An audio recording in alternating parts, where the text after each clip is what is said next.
Olá, aqui é Rodrigo começando mais um episódio trágico do Cultbook.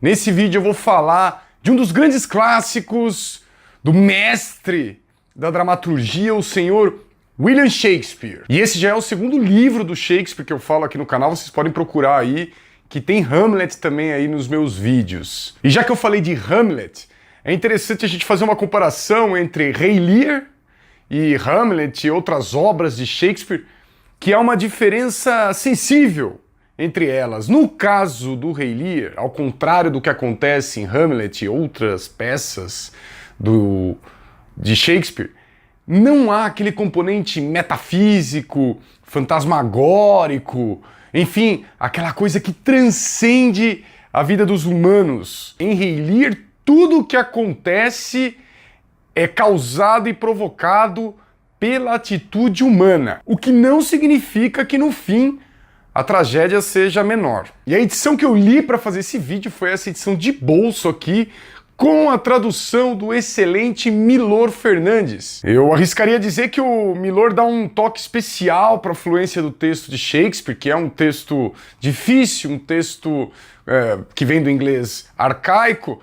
E além disso, eu tenho quase certeza que quando o Milor se via naquele dilema entre ser fiel ao texto original ou ser fiel à fluência, ao sentido da história, ele ficava sempre com a segunda opção. Pano rápido para o resumo da história. A peça conta a decadência de Lear, o rei da Bretanha, que no fim da vida, ele tá velho e com o discernimento comprometido, ele pretende fazer a partilha do seu reino entre as suas 3 filhas. Só que ele nega uma porção para Cordélia, sua filha mais nova, que embora ela amasse sinceramente o pai, ela não era muito boa com as palavras para afagar o ego do rei.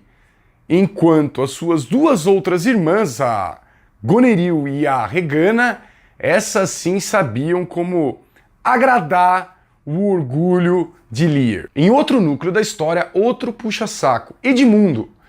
Ele vai crescendo o seu poder na medida em que finge lealdade a todas as pessoas importantes que o cercam.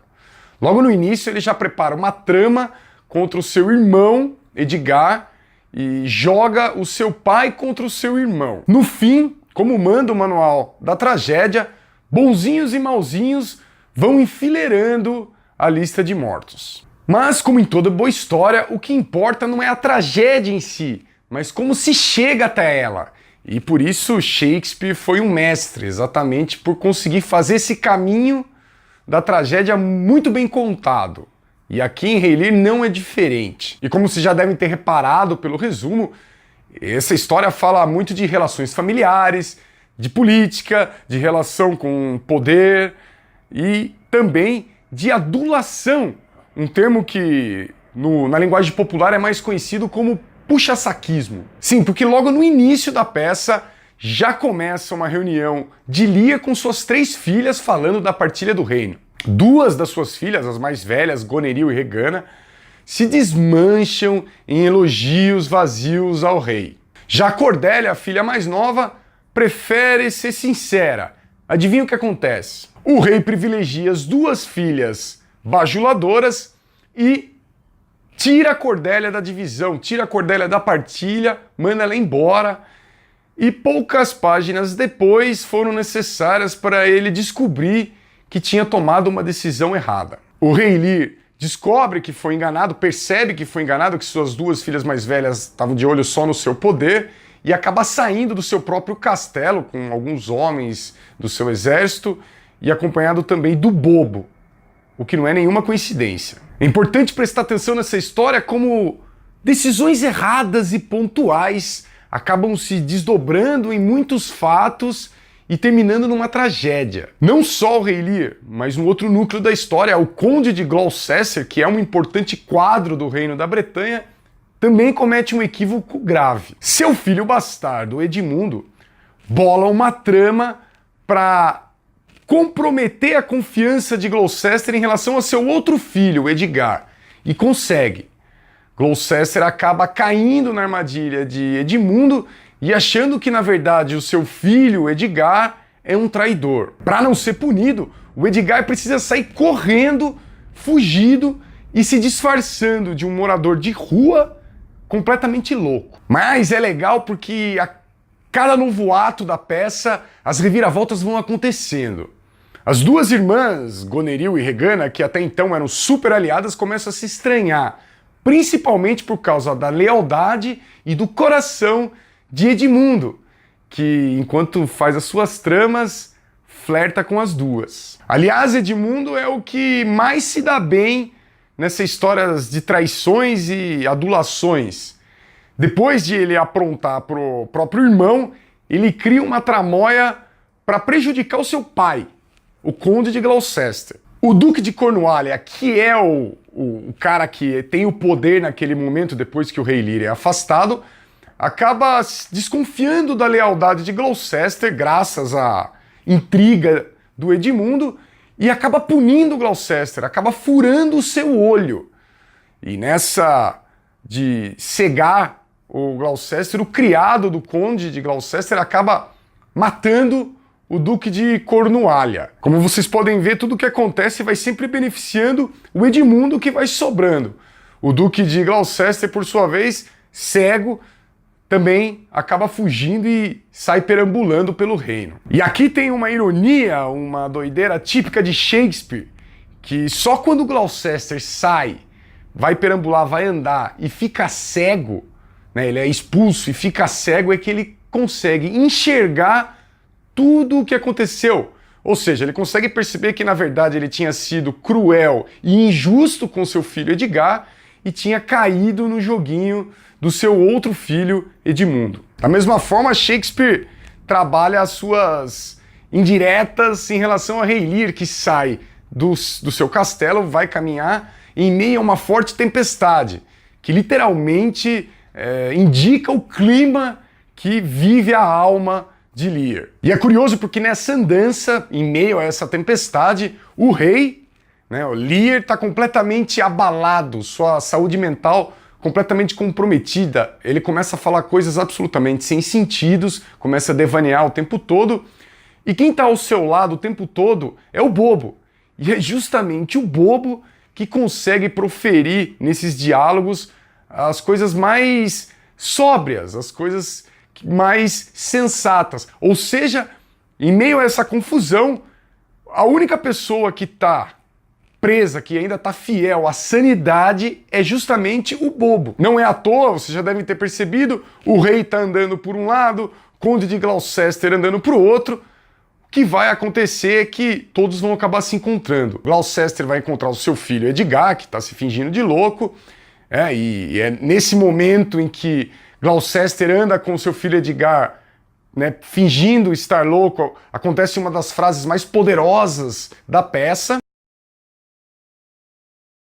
E também o Rei Lear está andando com o bobo e vai encontrar também Kent, que é um outro funcionário leal ao rei, que também está preparando, tentando unir as forças para promover um contra-ataque. Bom, o que eu posso dizer é que Kent, que é uma pessoa hábil e leal, ele consegue fazer com que Rei Lear se encontre novamente com a Cordélia, ele consegue unir os dois. A Cordélia, depois que foi expulsa, ela foi para a França, né, no reino vizinho, e acaba voltando para esse contra-ataque de tentar a retomada do reino. Mas é claro que eles voltam e, como toda tragédia, os corpos, os mortos vão se acumulando, né? Cada ato, mais alguém acaba morrendo e vai se somando ali a pilha de corpos para que fique uma tragédia como deve ser. No fim das contas, o que acontece é uma batalha entre as forças do reino atual, né, que depuseram o Rei Lear, contra, né, as forças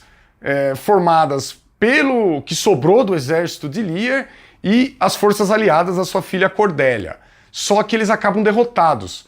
O pessoal do Edmundo, né, que está lá, que depôs o Rei Lear, acaba ganhando a guerra e o Edmundo dá ordens de execução da Cordélia. Só que enquanto as coisas ainda estão se rearranjando, o Edgar assume a sua identidade verdadeira, bota na roda toda a traição e todas as tramóias que o Edmundo criou e acaba desafiando o cara para um duelo, né, mano a mano.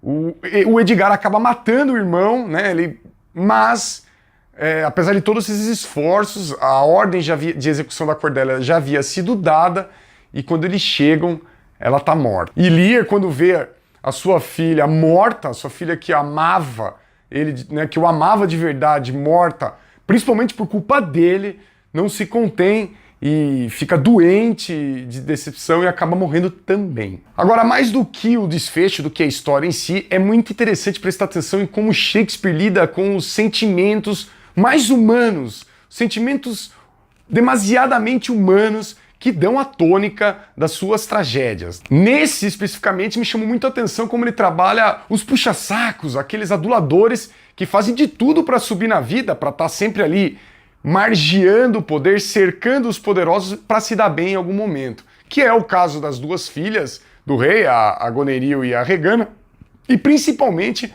o caso do Edmundo. Uma lição que a gente pode tirar dos puxa-sacos é que eles são capazes de realizar boas ações, ou pelo menos de fingir muito bem que estão realizando boas ações. Veja, por exemplo, como Edmundo conquista a confiança de Gloucester, fingindo que está ali avisando, é uma pena, mas infelizmente o seu filho está traindo. É assim que, né, com falsas boas ações, ou até mesmo com boas ações legítimas, os puxa-sacos conseguem conquistar a confiança. Só que o pacote de bondades de um puxa-saco, ele tem uma mão fazendo uma boa ação, enquanto a outra está esperando a recompensa. Outro ponto importante é como esses puxa-sacos conseguem mexer com dois sentimentos fundamentais do ser humano, que é a confiança e a vaidade. E é justamente na vaidade que as filhas de Lear atacam. Elas amaciam o ego do rei para também conquistar a sua confiança. E nessa peça o que Shakespeare mostra é que a vaidade é um terreno fértil onde germinam os puxa-sacos. Então não custa lembrar que reis, imperadores, presidentes, CEOs que gostam de cultuar a própria imagem têm muito mais chance de atrair bajuladores ao seu redor. E se a vaidade é terreno fértil para puxa-sacos, o autoritarismo é o adubo. E é justamente o que acontece com o rei Lear, que era assim um rei autoritário, um tirano. Esses líderes que se impõem pelo medo acabam sempre não ouvindo a verdade porque as pessoas têm medo de serem punidas se disserem a verdade.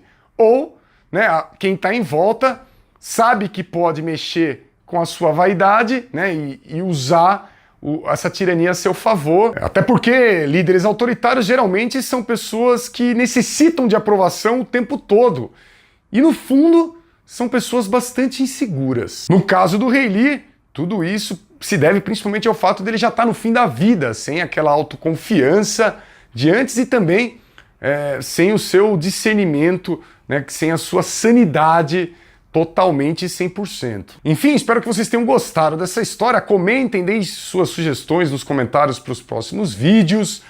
Se inscrevam e também cliquem lá no sino para receber as notificações do canal. Aqui tem muita coisa de literatura universal, de grandes clássicos. Tem uma playlist dedicada exclusivamente a clássicos da literatura universal, tem outra de clássicos da literatura brasileira, outra de clássicos da literatura da Grécia Antiga. Fiquem à vontade, divirtam-se, valeu e até a próxima.